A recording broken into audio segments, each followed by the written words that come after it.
Milkyway photography after rain and no light pollution.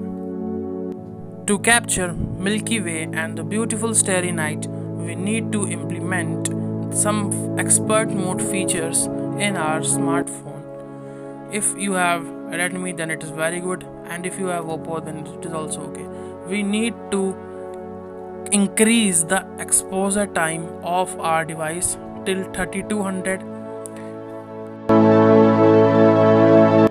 and also the time shutter or the speed for the capturing means how much time it will capture the object. You have to keep this on the maximum exposure mode.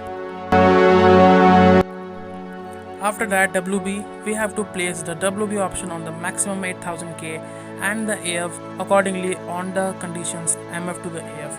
And I suggest you, if you are suffering from the very much light pollution, then keep the EV on the maximum as possible on your device.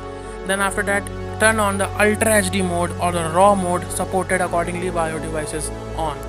Then place your phone upwards towards the night sky and wait till the night comes.